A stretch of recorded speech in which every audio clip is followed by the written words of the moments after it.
मेरा good evening. कैसे सब लोग? Good evening sir. Good evening. आज जो हमारा सेशन चलेगा उसमें थोड़ा सा हम प्रैक्टिकल पे जाएंगे। ठीक है, तो एक बार सब लोग आ जाते हैं तो फिर हम ठीक। मंगलाचरण के बाद हम सीखना शुरू करेंगे।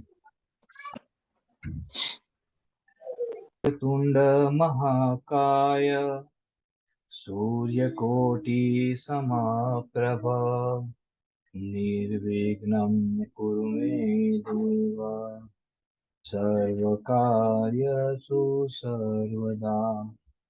हम तो ग्रहों के हमने गोचर के बारे में समझा था कि ग्रह कब मार्गी बनता है, कब वक्री बनता है, शीघ्र कब बनता है और मंद गति का कब बनता है, उसके बारे में यहाँ पे हमने समझा था। और उसके अलावा हमने अस्त का ग्रह क्या होता है और कितनी डिग्री पे ग्रह अस्त का होता है उसके बारे में भी हमने देखा था। उसके बाद हमने भाव के बारे में समझा था। तो लग्न राशि से लग्न राशि का जो पहला स्थान है उसको हम लग्न भाव भी कहते हैं और प्रथम भाव भी कहते हैं। और वहां से 12 भाव बनते हैं। भाव के इसको हम हमेशा 1 नंबर देंगे।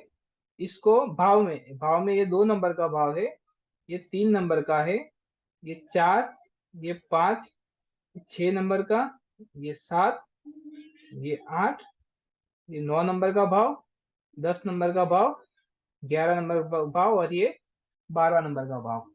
तो जो पहले नंबर का भाव है उसको हम तनु भाव बोलते हैं। यहाँ से हम शरीर, इंसान का शरीर, उसका स्वभाव, उसका देख, उसका रूप, उसका आरोग्य, ये सब हम प्रथम भाव में देखते हैं। उसके बाद जो दूसरा भाव है उसको हम बोलते हैं धन भाव या कुटुंब भाव। यहाँ पे लोग जो जातक होता है उसके यहाँ कुटुंब कैसा होगा, उसके पास धन कितना होगा, उसकी वाणी कैसी होगी, ये सब हम धन भाव में देखते हैं। तीसरे भाव को हम बोलते हैं सहज भाव। सहज भाव मतलब पराक्रम का भाव। तो तो यहाँ पे हम जातक कैसा पराक्रमी होगा, क्या क्या वो पराक्रम करेगा, उसमें साहस कितना रहेगा, उसमें बल कितना रहेगा, उसके छोटे भाई बहन कैसे होंगे, उसके कान कैसे होंगे, ये सारी चीजें ये सहज भाव में हम देखते हैं। चतुर्थ भाव है वो है माता का असुख भाव बोलते हैं उसको, जिसमें हम माता का सुख और वाहन का सुख और घर का सुख, मुख्य ये 3 सुख हम यहाँ पे देखते हैं। चतुर्थ भाव बड़ा ही शुभ भाव माना जाता है क्योंकि वहां पे आपको सुख वाली बातें मिलते हैं। पांचवा भाव को हम बोलते हैं संतान भाव। इसको संतान भाव बोलते हैं, इसको कारक भाव भी बोलते हैं। ज्यादातर आपकी लग्न राशि का जो 5वां घर होता है, पंचम भाव होते हैं, उसका राशि का स्वामी होता है वो आपका कारक ग्रह होता है। और वो कारक ग्रह का जो देवता होता है वो आपके इष्ट देवता होते हैं। ज्यादातर राशियों में ये चीज होती है। 3 राशियों में पंचम भाव को कारक भाव नहीं माना जाता है। क्यों नहीं माना जाता है हम आगे समझाएंगे। लेकिन ज्यादातर राशियों में पंचम भाव जो होता है वो पंचम भाव में जो राशि होती है उसका स्वामी का जो ग्रह, मतलब उसका जो स्वामी ग्रह है वो उसका कारक ग्रह बनता है। छठा भाव होता है उसको हम बोलते हैं रिपु भाव बोलते हैं या रोग भाव बोलते हैं या शत्रु भाव बोलते हैं। रिपु मतलब रोग और शत्रु की बात यहाँ पे होती है। डेप्थ मतलब जो आपका ऋण होता है वो भी छठे भाव से देखा जाता है। छठे भाव को त्रिक भाव भी बोलते हैं। त्रिक भाव 6-8 बार त्रिक भाव है। और त्रिक भाव जो होते हैं उसको अशुभ भाव माने जाते हैं। वहां पे जो भी ग्रह बैठता है वो अशुभ फल देता है। उसके बाद 7वां भाव है वो भार्या या पत्नी का भाव है। यदि जातक लड़की स्त्री है तो पति का भाव है। 7वां भाव भागीदार का मतलब पार्टनर का भी भाव माना जाता है। 7वां भाव से आपके जीवन साथी या तो फिर आप जो बिजनेस या कुछ कर रहेगा या फिर जॉब करे तो उसमें आपके कलीग का भाव देखा जाता है। अष्टम भाव को आयु भाव या मृत्यु भाव बोलते हैं। यहाँ पे इंसान की आयु कितनी होगी, उसका अंदाजा लगाया जाता है। षष्टम भाव लंबे रोग मतलब बड़ी बीमारियों का भी भाव बनता है। अष्टम भाव को भी त्रिक भाव बोलते हैं और यहाँ इसको भी बहुत अशुभ भाव माना जाता है। नवम भाव है वो त्रिकोण भाव भी होता है। नवम भाव है वो आपका त्रिकोण भाव भी है, त्रिकोण भाव भी है और भाग्य भाव भी है। इसको भाग्य भाव बोलते हैं। इंसान का नसीब भाग्य इसी भाव से देखा जाता है। ये भाव बड़ा ही शुभ होता है। ये भाव में यदि कोई पाप ग्रह भी बैठता है तो पाप ग्रह उसका खराब फल नहीं देता है। हाँ, लेकिन भाग्य भाव को थोड़ा कमजोर जरूर से करता है, मतलब उसका भाग्योदय थोड़ा देरी से होता है और कम होता है। जो दसम भाव है वो पिता का भाव है या कर्म का भाव है। दसम भाव को पिता का भाव भी बोला जाता है या कर्म का भी भाव बोला जाता है। यहाँ पे इंसान अपना कर्म कार्य क्षेत्र का चुनाव यहाँ से होता है, मतलब ये भाव में जो राशि ग्रह होता है उसके हिसाब से इंसान अपना कर्म को चुनता है। यदि दसम भाव बड़ा ही शुभ होता है और शुभ ग्रहों की दृष्टि से होता है तो इंसान अपने कर्म क्षेत्र कार्य क्षेत्र में बहुत ही सक्सेस रहता है। यदि दसम भाव में सूर्य मंगल जैसे ग्रह होते हैं और बड़ी मजबूत स्थिति में होते हैं, सूर्य मंगल या गुरु जैसे ग्रह, तो इंसान बड़ा अधिकारी मतलब किसी जो सरकारी बड़ा कर्मचारी बनता है या पॉलिटिक्स में भी कोई बड़ा पदोन्नति पाता है। उसके अलावा जो 11वां भाव होता है उसको आय का या मित्र का भाव भी बोलते हैं। ये आय का भाव है, इसको लाभ भाव भी बोलते हैं। लाभ भाव भी बोलते हैं, जो आपको लाभ होता है उसका भाव बोलते हैं। मित्र का भी भाव 11वां भाव होता है। और 12वां जो भाव होता है उसको व्यय भाव, व्यय भाव बोलते हैं। व्यय मतलब खर्च का भाव होता है। यहाँ पे अपना शरीर, अपनी संपत्ति, अपना यश कीर्ति जो भी है उसका व्यय इसी भाव से होता है। मतलब ये भाव में जो ग्रह पड़ता है उस ग्रह से संबंधित चीजों का हमारे जीवन में व्यय होता है। आगे देखेंगे भाव के नाम क्या होता है।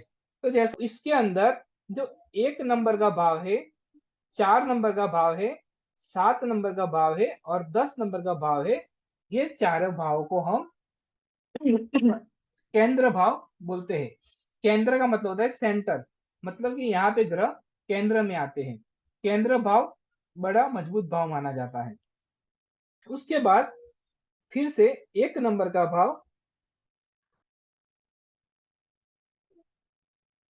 ये 1 नंबर का भाव, ये 5 नंबर का भाव और ये 9 नंबर का भाव।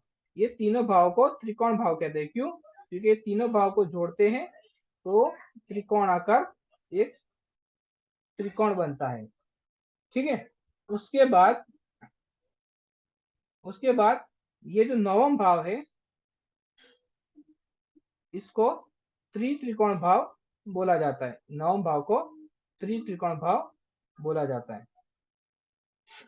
अष्टम भाव होता है वो आयु का भाव होता है। आयु का भाव होता है तो वो मार्ग का भाव भी बनता है। अष्टम से अष्टम, अष्टम से अष्टम,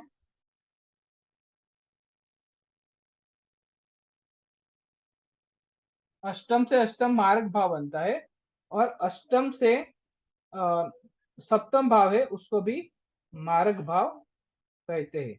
और तीसरे से जो 12वां भाव बनता है उसको भी मार्ग भाव बोलते हैं। मतलब कि 2, 3, 7 और 8 ये 4 मार्ग भाव बनते हैं। जिसमें से अभी कुछ याद रखने वाली बातें हैं। तो जैसे 1, 4, 7, 10 ये 4 केंद्र भाव है, वो ज्यादातर अच्छे होते हैं, मतलब हमेशा अच्छे होते हैं ऐसा नहीं होते। कुछ ग्रह उसके ऊपर होते हैं तो भाव बुरा फल भी देते हैं। 1, 5, 9 जिसको त्रिकोण भाव बोलते हैं, जो हमेशा अच्छा फल देते हैं। 6, 8, 12 को त्रिक भाव कहते हैं, जो हमेशा अशुभ फल देते हैं। हमें कोई भी ग्रह को मजबूत है ऐसा जानना है तो सबसे पहले हमें उसकी उच्च अति उच्च ग्रह देखना है। उसके बाद उच्च ग्रह, उसके बाद मूल त्रिकोण, वर्गोत्तमी, स्वगृही और मित्र, मतलब सबसे अच्छा ग्रह है बलवान, वो अति उच्च का ग्रह माना जाएगा। उसी तरीके से किसी ग्रह को सबसे खराब पाप ग्रह है और वो सबसे कमजोर है, तो उसको अति नीच पहले आएगा, फिर नीच, और फिर शत्रु ग्रह ही आएगा। पाप स्थान, पाप ग्रह के स्थान साथ और पाप ग्रह की दृष्टि से, कोई भी ग्रह पाप स्थान पे बैठा है, मतलब 6, 8, 12 पे है, पाप ग्रह के साथ है, मतलब कि गुरु ग्रह है वो शनि के साथ बैठा है या मंगल के साथ बैठा है, पाप की ग्रह की दृष्टि से उसके ऊपर पड़ रही है, तो यो हमेशा, वो ग्रह हमेशा निर्बल बनेगा, उसका बल कम पड़ेगा। आपके पास यदि कोई कुंडली हो और यहाँ पे 1 नंबर लिखा है और यहाँ पे 12 नंबर लिखे हैं, तो उसका मतलब होता है कि ये मेष लग्न की कुंडली है। यहाँ पे उस कुंडली के ये पहले खाने में हम 1 नंबर ऐसा लिखेंगे। तो 1 नंबर किसको रिप्रेजेंट करता है? 1 नंबर मेष राशि को रिप्रेजेंट करता है, मतलब कि 1 नंबर का मतलब होता है मेष राशि। उसके बाद बाकी की राशियों को हम नंबर से यहाँ पे लिखेंगे। जैसे कि 2 नंबर यहाँ पे लिखा है, तो ये 2 नंबर है वो वृषभ राशि को, 3 नंबर है वो मिथुन राशि को, 4 नंबर है वो कर्क को, 5 है वो सिंह राशि को, 6 है वो कन्या राशि को, 7 है वो तुला राशि को, 8 है वो वृश्चिक राशि को, 9 है वो धन राशि को, 10 है वो मकर राशि को, 11 है वो कुंभ राशि को, और 12 है वो मीन राशि को रिप्रेजेंट करता है। तो लग्न में कोई भी नंबर हो सकता है, 1 हो सकता है, 2 हो सकते हैं, 3 हो सकते हैं, 4 हो सकते हैं, 5 हो सकते हैं। मानो कि लग्न के अंदर 10 नंबर है, तो मतलब है कि ये मकर राशि का लग्न है। मतलब कि जब जातक का जन्म हुआ होगा, तब पूर्व दिशा में जो राशि का उदय हुआ होगा, वो राशि मकर राशि होगी। तो अभी आज हम मेष लग्न के बारे में समझेंगे। तो मेष राशि का अधिपति, मतलब उसका स्वामी कौन है? तो हमें पता है कि मेष राशि का स्वामी है मंगल। मतलब कि मेष राशि मंगल से जुड़ी हुई होती है। यदि मेष राशि मंगल से जुड़ी हुई है, तो मेष लग्न वाले जातक को मंगल के गुण मिलेंगे। क्यों? क्योंकि मंगल उसका अधिग्रह है, मंगल उसका स्वगृही ग्रह है। मंगल कहीं पे भी बैठा होगा, 1 से लेके 12वें भाव में कहीं पे भी होगा, लेकिन जातक के स्वभाव पे मंगल का हमेशा ज्यादा से ज्यादा प्रभाव पड़ेगा। तो क्या हमने आगे के एक चैप्टर में देखा था कि मेष राशि जो होती है, उसका जातक कैसा होता है? तो उसका बांधा मजबूत, मतलब उसका शरीर मजबूत होता है, थोड़ा पतला होता है, वो साहसिक होता है। साहस किसका है स्वभाव? मंगल ग्रह का स्वभाव होता है। तो मेष राशि वाला जातक साहसिक होता है, चंचल होता है। तो मेष राशि मतलब क्या होता है? मेष मतलब बकरा होता है, तो वो अभी एक जगह पे आराम से बैठ के काम नहीं कर सकता है। तो मेष राशि का स्वभाव चंचल होने की वजह से ये जातक यहाँ वहाँ एक जगह पे आराम से बैठ के कभी काम नहीं कर सकता है। इसके अलावा मेष राशि क्या करता है? तो मेष राशि वाले बहुत मेहनती होते हैं, वो कभी जल्दी थकते नहीं है। और उसमें एक दुर्गुण क्या होता है?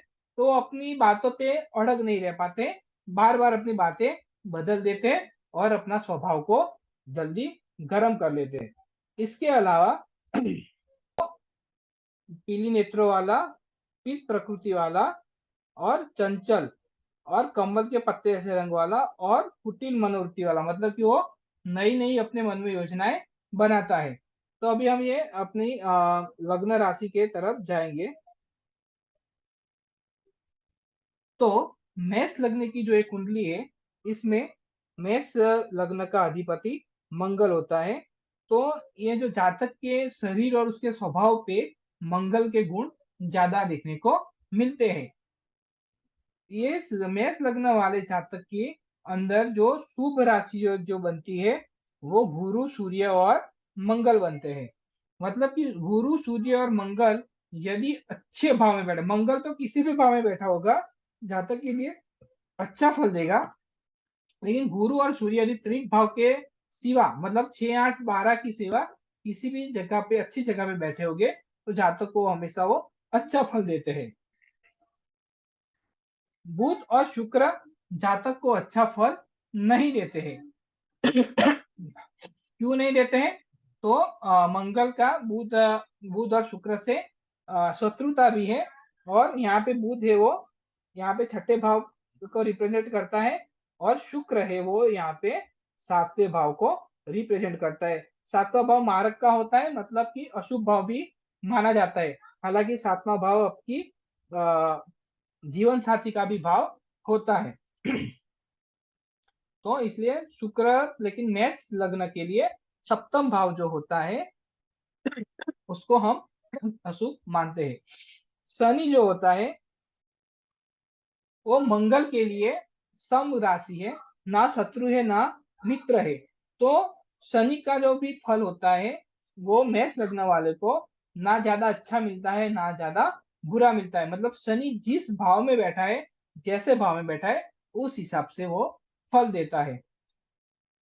मैंने जैसे बोला कि किसी भी लग्न राशि का जो पांचवा भाव होता है उसका राशि स्वामी हमेशा उस कुंडली का कारक ग्रह बनता है। मतलब कि यहाँ पे पंचम भाव में सिंह राशि है, सिंह राशि का स्वामी सूर्य है, तो सूर्य हमेशा मेष राशि का कारक ग्रह बनेगा। मतलब कि सूर्य हमेशा शुभ प्रदान करेगा।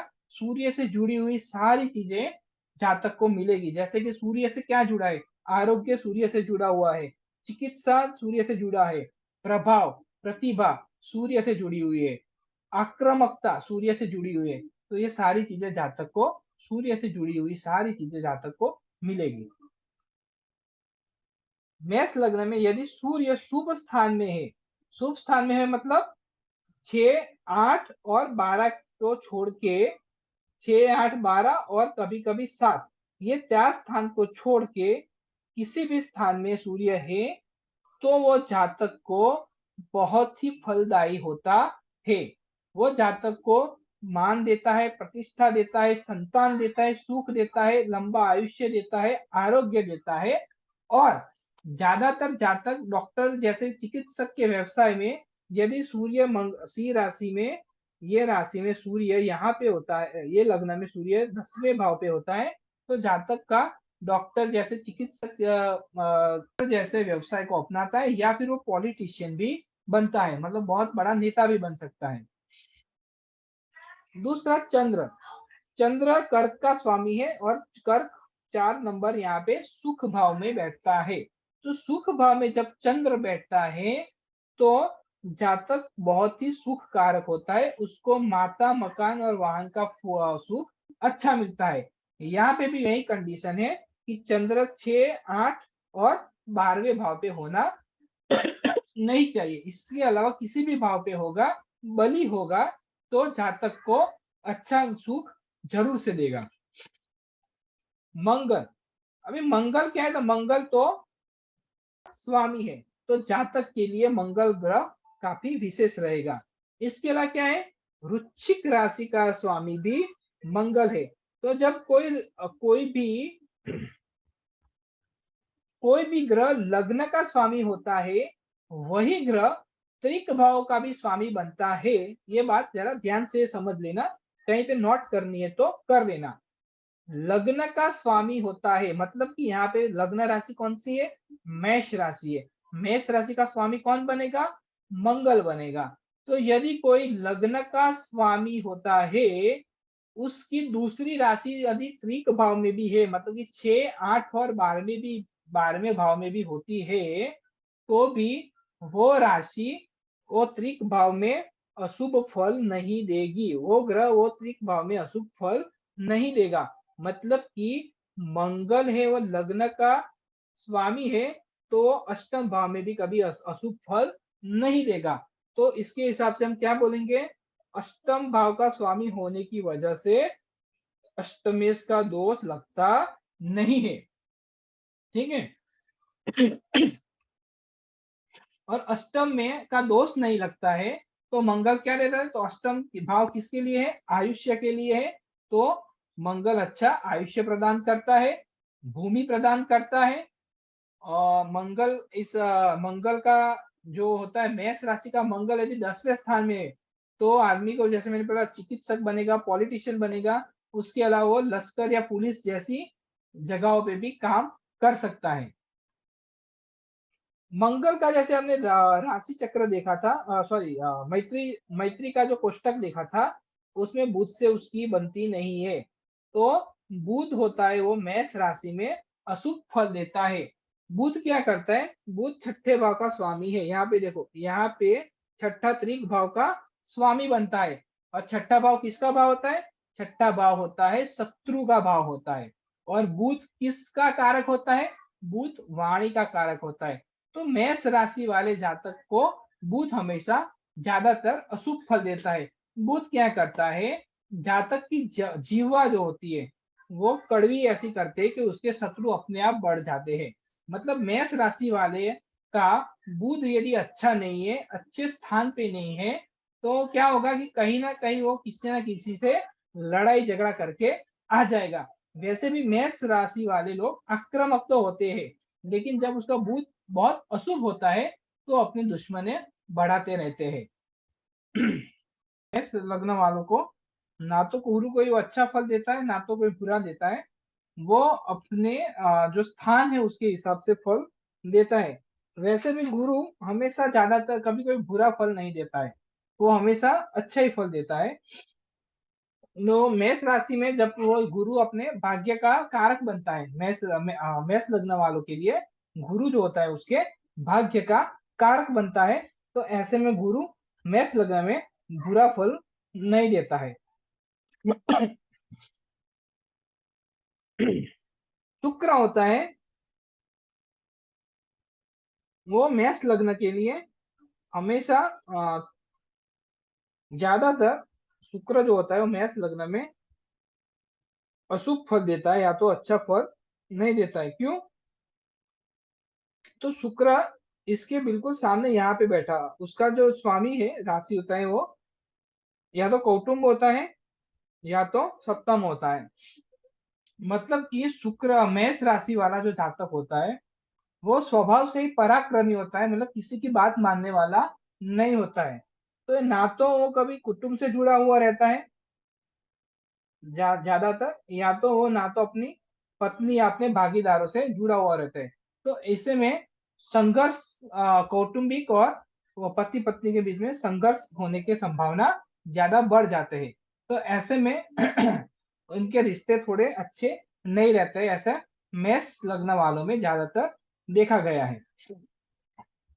लेकिन यदि शुक्र त्रिक भाव की जगह कोई अच्छे स्थान पे होता है, तो ऐसे में आ, बहुत बुरा फल मिलता नहीं है। लेकिन शुक्र का जो फल होता है, जो अच्छा फल होता है, वो मेष लग्न वालों को ज्यादातर नहीं मिलता है। उसके बाद शनि होता है। तो शनि दसम भाव का और 11वें भाव का स्वामी बनता है। दसम भाव कर्म का होता है और 11वां भाव आय का होता है। तो ऐसे जातकों को बड़ी जल्दी से सफलता या बड़ी जल्दी से पैसा नहीं मिलता है। मेष राशि वाले जातकों को बहुत मेहनत करने के बाद उसको सफलताएं मिलती है, उसकी सफलताएं बहुत बड़ी होती है। लग्न वाला जातक होता है उसकी सफलताएं बहुत बड़ी होती है, लेकिन उसके पीछे उसकी मेहनत और समय बहुत होता है। क्यों, क्योंकि 10वें और 11वें दोनों भाव का स्वामी होता है शनि। और शनि कैसा ग्रह है, शनि स्लो मूविंग धीमा ग्रह है।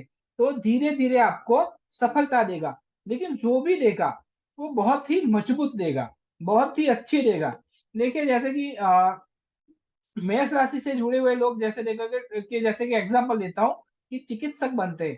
तो चिकित्सक मतलब डॉक्टर बनता है, तो डॉक्टर कितनी मेहनत के बाद बनता है, बहुत सारी मेहनत। डॉक्टर अपनी प्रैक्टिस किस साल में करता है, डॉक्टर अपनी प्रैक्टिस शुरू 28 या 32 साल के बाद वो कर पाता है, क्योंकि 28 साल तक तो वो पढ़ता ही रहता है। और 28 से लेकर 32 साल तक वो अपना प्रैक्टिस मतलब दूसरी हॉस्पिटलों में या कहीं पे जाके इंटर्नशिप करता है। मतलब 28 या 32 साल के बाद तो वो अपनी खुद का डिस्पेंसरी या अपना खुद का हॉस्पिटल शुरू कर पाता है। लेकिन जब उसका जब हॉस्पिटल शुरू होता है तो जितना सफलता उसको मिलती है उतना किसी और को मिलती नहीं है।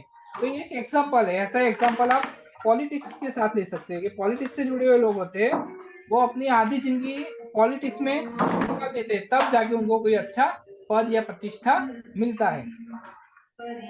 तो उसी तरह जो मेष लग्न से जुड़े हुए ऐसे लोगों को बहुत मेहनत करने के बाद धीरे धीरे उसकी प्रगति होती है। लेकिन यदि उसकी प्रगति जब होती है, जब उसका रिजल्ट मिलता है, तो वो बहुत अच्छा मिलता है। तो इस चीज को हमें हमेशा ये सोचना चाहिए कि शनि की वजह से मेष राशि के जातकों को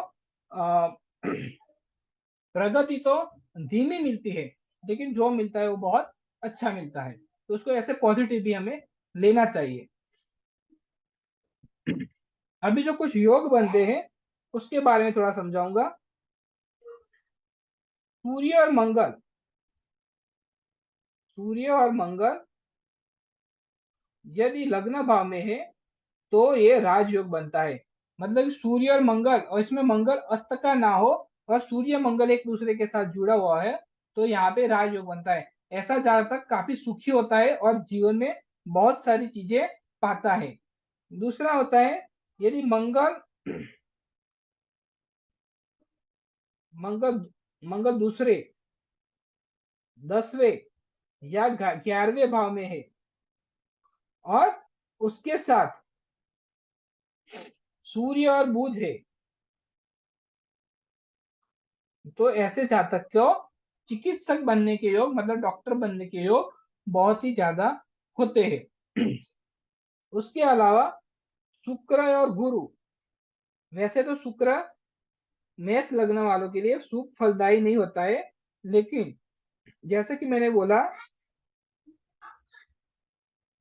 कि ये जो 9वां भाव है वो आपका त्रिकोण भाव है, वो हमेशा शुभ रहता है। तो वहां पे कोई पाप ग्रह या तो बुरा ग्रह भी चला जाता है तो वो अच्छा फल देता है। तो शुक्र ज्यादातर तो मेष लग्न वालों को अच्छा फल नहीं देता है, लेकिन वो गुरु के साथ यदि नवम भाव में बैठ जाए तो वो इंसान कला में कलाकारी होती है। वो इंसान नृत्य, संगीत, चित्रकला, ऐसी कोई भी एक फील्ड में अच्छा आगे निकलता है। यदि शुक्र 7वें घर में है तो वो स्वगृही बन जाएगा। यहाँ पे आ, वो थोड़ा सा क्या बोलते हैं कि कामी बन जाएगा, मतलब कि वो एक स्त्री के या फिर एक पुरुष से उसके संबंध बहुत अच्छे नहीं रहेंगे, वो एक से अधिक संबंध बना सकता है। गुरु और मंगल, यदि गुरु और मंगल चौथे घर में बैठ जाए तो गुरु यहाँ पे क्या हो जाएगा, उच्च का हो जाएगा। ठीक है, मंगल नीच का होगा। लेकिन यदि आपका लग्न मेष है, लग्न मेष है तो मंगल का नीच का दोष रहता नहीं है। तो ऐसे में गुरु मंगल की ये चतुर्थ भाव की युति है, वो बहुत ही शुभ मानी जाएगी।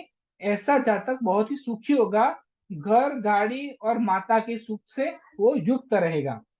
उसके बाद यदि शुक्र 12वें भाव में चला जाता है,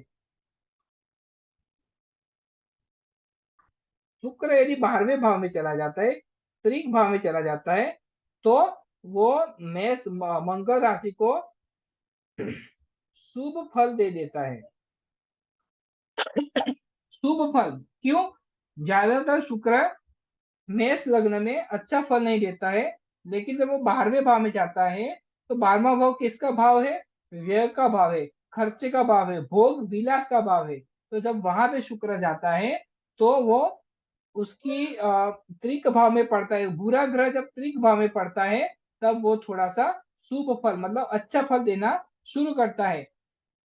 अभी यहाँ पे ऐसे समझना है कि कोई इंसान खराब है, आपके लिए कोई इंसान खराब है जो आपका हमेशा बुरा ही चाहता है।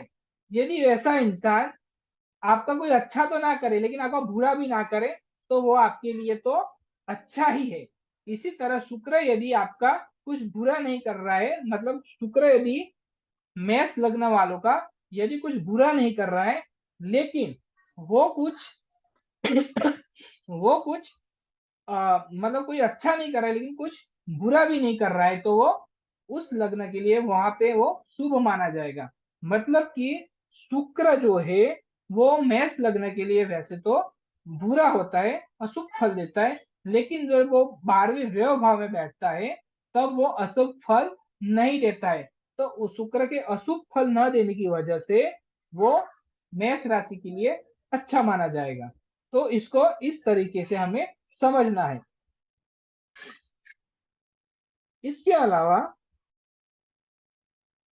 यदि मंगल ये पांचवें भाव में बैठ जाए, मंगल यदि यहाँ पे रहेगा तो सूर्य की राशि में जब मंगल जाता है, पांचवी राशि सी राशि सूर्य की है, सूर्य की सी राशि अग्नि तत्व की राशि है, मंगल अग्नि तत्व का ग्रह है। तो ऐसा जातक बहुत तेजस्वी होगा, वो पढ़ाई लिखाई विद्या में बहुत ही अच्छा रहेगा। सूर्य यदि मेष राशि में तो सूर्य कैसा हुआ, सूर्य उच्च का हुआ, सूर्य उच्च का ग्रह होता है। तो सूर्य यदि मेष राशि में है, गुरु नवम भाव में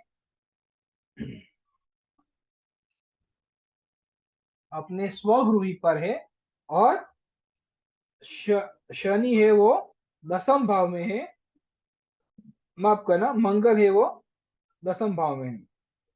तो अब यहाँ पे ये कौन सा, तो ये एक मजबूत राजयोग बनेगा। कैसे, तो सूर्य उच्च का हो गया, मंगल भी उच्च का हो गया, मंगल दिशापति भी हो गया, क्योंकि मंगल की दिशा होती है मंगल दक्षिण दिशा में बलि होता है। तो मंगल की दिशापति भी यहाँ पे बन गया, मंगल यहाँ पे उच्च का भी हो गया है, और मंगल की जो लग्न है वो मंगल का ही है। तो यहाँ पे मंगल बहुत ही बलवान हो गया। और गुरु यहाँ पे नवम भाव में स्वगुरु हो गया। तो गुरु की दृष्टि, जैसे मैंने आपको समझाया था, गुरु की दृष्टि अपने यहाँ से पंचम और नवम घर में पड़ती है। तो गुरु यहाँ से पंचम का मतलब लग्न मतलब शरीर का जो घर है वहां पे भी देखता है, और विद्या का घर है यहाँ पे भी वो देखता है। तो इस हिसाब से जब ये तीन ऐसे ग्रहों की किसी कुंडली में युति बनती है तो एक मजबूत राजयोग बनता है। ऐसा जातक पॉलिटिक्स में बहुत आगे जाता है, या फिर अपना कोई भी कार्य क्षेत्र है, मतलब कि वो मेडिकल में जाता है, इंजीनियरिंग में जाता है, या किसी संस्था के बिजनेस में जुड़ा हुआ है, तो वो हर चीज में अपने आप को वो एक लीडर बनेगा, अपने आप को आगे ले जाएगा। ऐसा एक दूसरा राजयोग है जिसमें यहाँ पे लिखा है सूर्य है वो मेष राशि में, यहाँ पे लिखा है उसके हिसाब से चंद्र है वो कर्क राशि में। तो यहाँ पे चंद्र बनेगा, और मंगल है वो दसम में, मतलब ये यहाँ पे है वहां पे जाएगा। यदि ऐसा कोई योग बनता है कुंडली में तो ये भी एक मजबूत राजयोग बनता है। कैसे बनता है, तो जैसे सूर्य और मंगल के बारे में तो मैंने आपको समझाया। चंद्र यदि चतुर्थ भाव में बैठता है तो वो स्वगृही होता है, और दिशापति भी बनता है। चंद्र की दिशा जो होती है वो उत्तर की दिशा होती है, चंद्र ग्रह उत्तर दिशा का में बलवान होता है। तो चंद्र उत्तर दिशा का भी होता है, चतुर्थ भाव मतलब स्वगृही भी होता है। तो इसी वजह से चंद्र यदि कर्क का होता है, सूर्य मेष का होता है, मंगल मकर का होता है, तो ये भी एक मजबूत राजयोग बनेगा। इसके अलावा सूर्य है वो मेष का रहेगा, गुरु है ये चतुर्थ का हो जाएगा, गुरु 9 की जगह पे चतुर्थ में आ जाएगा, और शनि है वो यहाँ पे सप्तम में आ जाएगा। यदि ऐसा हुआ तो ये भी एक मजबूत राजयोग बनेगा। कैसे, तो यहाँ पे सूर्य है वो उच्च का हो गया, यहाँ पे गुरु उच्च का हो गया, और यहाँ पे शनि उच्च का हो गया। ठीक है, सूर्य की दृष्टि पड़ेगी शनि के ऊपर।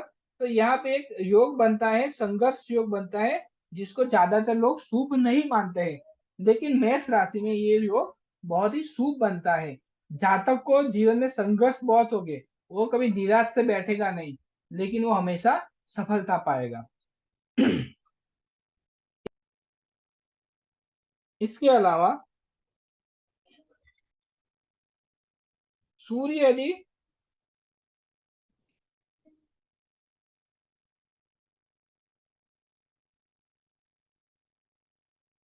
सूर्य मेष राशि में है और गुरु और चंद्र की युति चतुर्थ मतलब कर्क राशि में होती है, तो ये भी एक बहुत ही बड़ा राजयोग बनता है। गुरु और चंद्र जब एक साथ युति बनाते हैं तो उसको हम बोलते हैं गज केसरी योग, जिसको बहुत ही शुभ योग माना जाता है। जब मैं योग वाला चैप्टर लूंगा तब मैं इसके बारे में आपको थोड़ा समझाऊंगा, जो ये बहुत ही शुभ योग माना जाता है।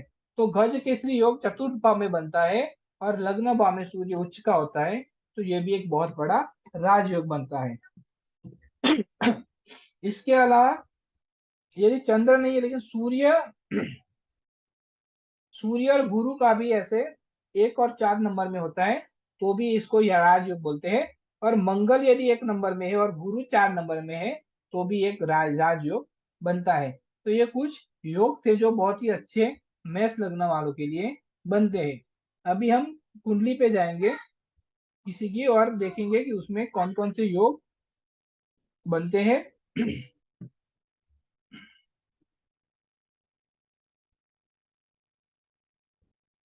जैसा कि आप देख रहे हो ये कुंडली है, किसी की कुंडली है। उसका जन्म तारीख है 7 अक्टूबर 1975 है और समय 7:08 का। एक लड़की की कुंडली है, फीमेल कुंडली है। ठीक है, तो एक कुंडली में ये मेष राशि का ये लग्न हो गया, ये लग्न है मेष राशि का। शनि चतुर्थ में है, शुक्र पंचम में है, म- सूर्य है वो बुध के साथ षष्ठम भाव में है। ठीक है, और चंद्र है वो शुक्र की राशि में बैठा हुआ है। तो अभी इसको हम समझने की कोशिश करेंगे। गुरु है वो स्वगुरु ही है, तो सबसे पहले इसके लग्न को समझने की कोशिश करेंगे। तो यहाँ पे लिखा है लग्न। लग्न कितने अंश का है? 14 अंश और पांच, 5 कला का 14 अंश और 5 कला का लग्न है।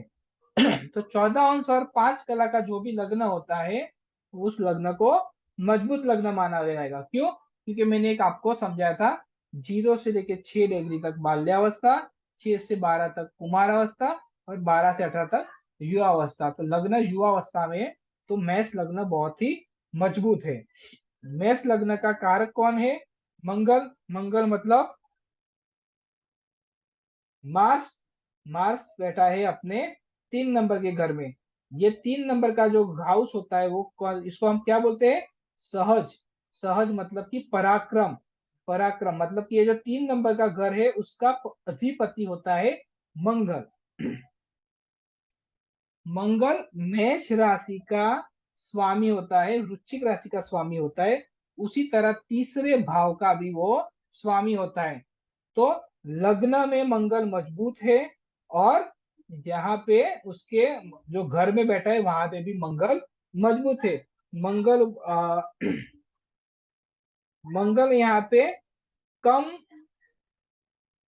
मतलब कि मंगल यहाँ पे बाल्यावस्था का है, लेकिन बाल्यावस्था का होने के बावजूद भी वो अपने स्वभाव में बैठा है।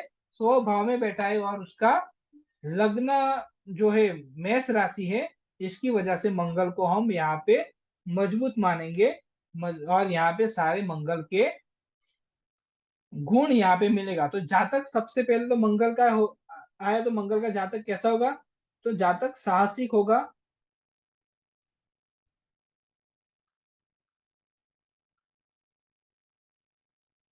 ठीक है, बोलने में पूरा होगा वो, पूरे मतलब बिल्कुल शब्द को सजा धजा के बोलेगा नहीं, जिसको बोलेंगे आखा बोला या पूरा बोला।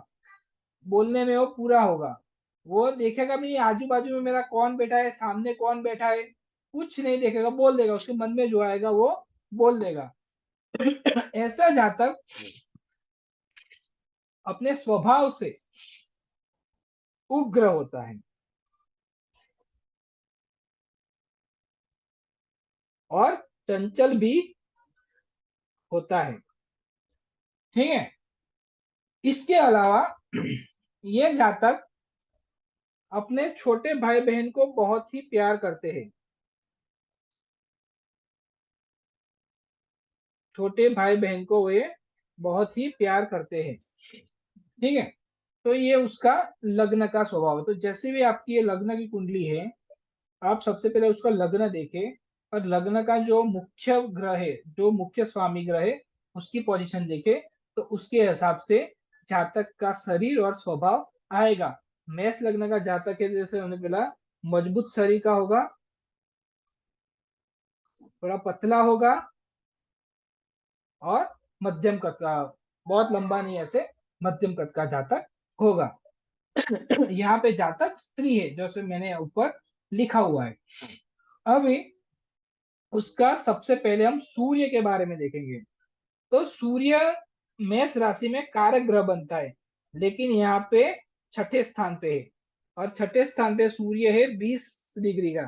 तो सूर्य है वो मजबूत बनेगा।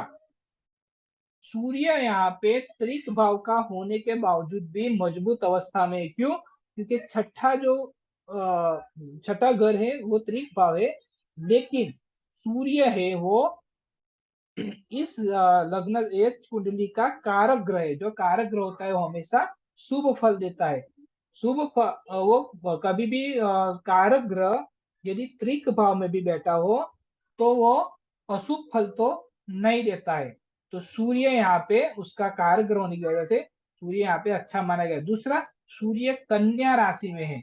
कन्या जो राशि है वो सूर्य की, कन्या राशि वो बुध की राशि है, और बुध सूर्य का मित्र ग्रह है। तो सूर्य यहाँ पे मित्र गुरु हुआ, इसकी वजह से भी यहाँ पे उसको अच्छा फल बनाए। तो ये आदमी रोगी नहीं होगा। छठा भाव किसका होता है? रोग का होता है। तो ये आदमी हमेशा, ये आदमी मतलब यहाँ पे लड़की हमेशा तंदुरुस्त रहेगी,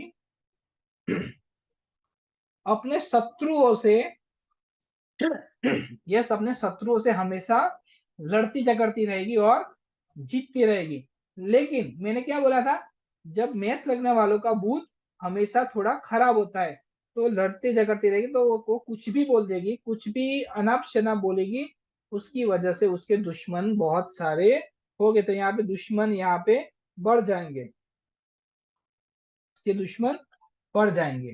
ठीक है, अब सूर्य के बाद हम चंद्र लेते हैं। चंद्र बैठा है सप्तम भाव में। कहाँ पे? सातवें ग्रह में चंद्र यहाँ पे बैठा है। चंद्र सातवें ग्रह में बैठा है, मतलब कि चतुर्थ ग्रह से वो एक को 10वीं, 10वीं मतलब एक चतुर्थांश दृष्टि से देखता है। उसका घर कहाँ पे? चंद्र का यहाँ पे। तो अपने घर को एक चतुर्थांश दृष्टि से देखता है। तो ऐसा जातक का चंद्र अच्छा नहीं माना जाएगा, बहुत अच्छा नहीं माना जाएगा। लेकिन चंद्र शुक्र की राशि में बैठा है, तो जब चंद्र शुक्र की राशि में बैठता है, तो चंद्र शुक्र को क्या मानता है? चंद्र का जातक कभी एक जगह पे अपने घर गाड़ी का सुख तो उसको मिलेगा, लेकिन वो उसको लंबे समय तक भुगत नहीं पाएगा। दूसरा, सप्तम ग्रह में जब चंद्र बैठता है, तो ऐसे जातक का लग्न जीवन बड़ा ही स्थिर रहता है, मतलब कि उसका लग्न जीवन काफी अच्छा रहता है। ठीक है, अभी तीसरा मंगल ले लिया, अभी हम बुध लेंगे। तो बुध यहाँ पे अच्छा अच्छा फल देगा नहीं। क्यों नहीं? मतलब कि बाल्यावस्था की शुरुआत में है, और त्रिक भाव में भी बैठा है, इसलिए स्वगुरु होने के बावजूद भी वो इतना अच्छा फल यहाँ पे दे नहीं पाएगा। तो ये बुध से जुड़े जो अच्छे फल है वो जातक को नहीं मिलेंगे। अभी बुध के बाद हम लेते हैं गुरु। तो गुरु यहाँ पे स्वगुरु ही है, और 9वें भाव का भी स्वामी बनता है। दूसरा, यहाँ से गुरु की दृष्टि कहाँ पे आती है? तो छठे भाव पे आएगी, उसके सुख भाव पे आएगी,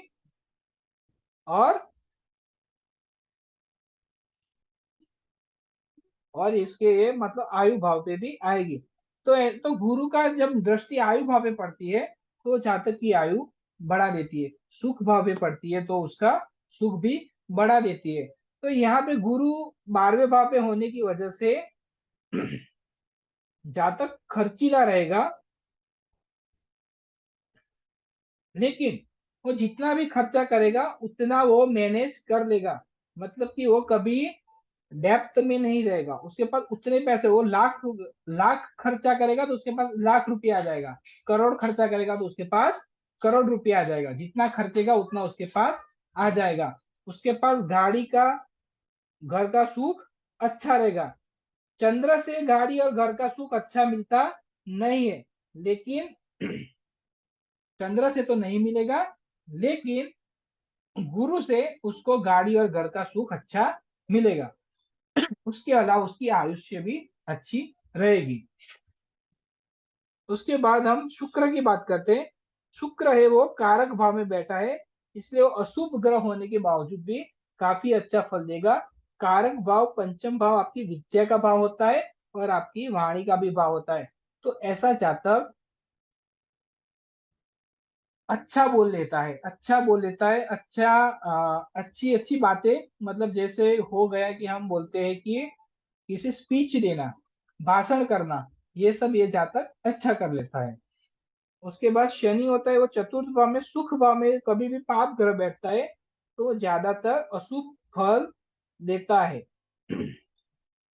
सुख भाव में पाप ग्रह बैठता है तो सुख भाव में अशुभ फल देता है, लेकिन यहाँ पे शनि,